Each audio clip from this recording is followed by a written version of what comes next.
He's recognized. Thank you, Mr. Chairman. One of the central pillars of the House-passed version of the Build Back Better Act is an expanded child care support program that would provide direct support to families so that nobody has to pay more than 77% of their income on high-quality child care. Madam Secretary, would expanding access to child care services improve the labor force participation rate and overall economic outcomes among women? Senator, I believe that it will succeed in having that impact. One of the reasons that labor force participation especially of women in the United States is now lower than that in many developed countries. Once upon a time, we were the leader. Now we've fallen behind. And a major difference between the United States and other developed countries is our support for child care, paid leave, things that enable women to participate in the labor market. And so I believe the provisions, the subsidies for child care, and the universal 2 years of pre-K, both of those things, I believe, will enhance labor force participation.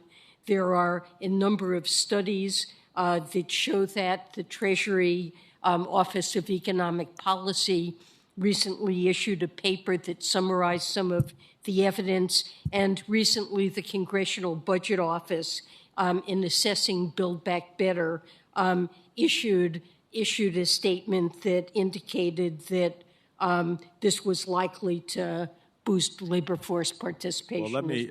I agree. One study suggests that the rising cost of child care resulted in an estimated 13% decline in the employment of mothers with children under the age of 5. Another study found that one major city started offering 2 years of free public preschool. The percentage of mothers with young children participated in the labor force increased by 10%. So you have real-life realities of that. And one of the things that I'm looking forward to on this is the effect on minority families. A study from October in the Washington Post showed that black men and women are twice as likely as their white peers to report that they are unable to look for work because they can't find child care. So there is evidence here that the currently broken child care system is especially harmful, particularly to the most vulnerable members of our society.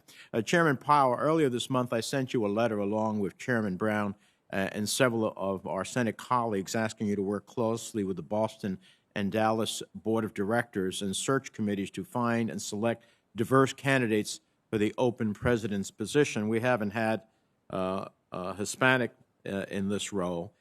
Can you give us an update on how that search is going, including what specific steps you've taken to ensure the diverse candidates are being considered?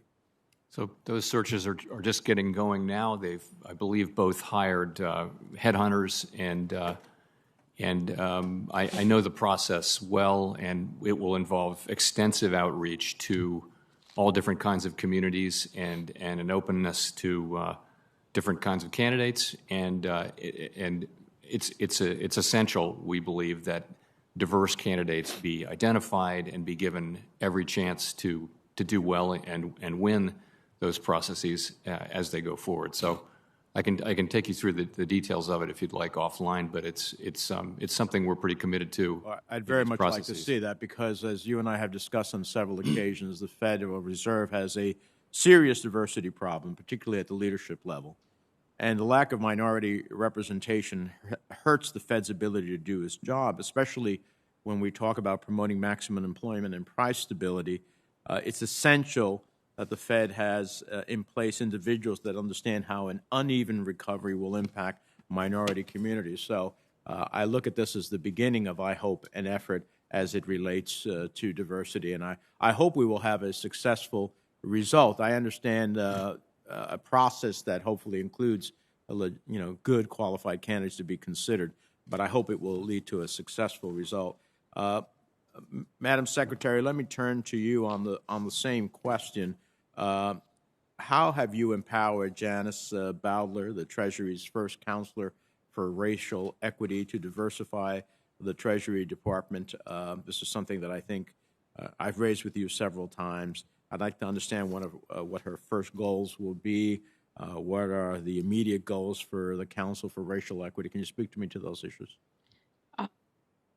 Yes, briefly, she's empowered to review and look for ways to enhance not only our internal hiring and diversity efforts within Treasury, but also to review all of the programs that we conduct, whether it's the emergency programs that were authorized by the ARP or our tax code and the way it's administered more broadly. We've asked her to undertake a review of ways in which these programs can be changed, or they may have unintended negative consequences on diversity or on minority communities, and we're asking her to look for ways to improve what we do, both internally at Treasury and with respect to the many programs we conduct. I look forward to seeing the effects of her work. Thank you, Mr. Chairman. Thanks, Senator. Senator Tillis is recognized from his office, perhaps. He may have turned his camera off. Senator Kennedy from Louisiana is recognized. Madam Secretary,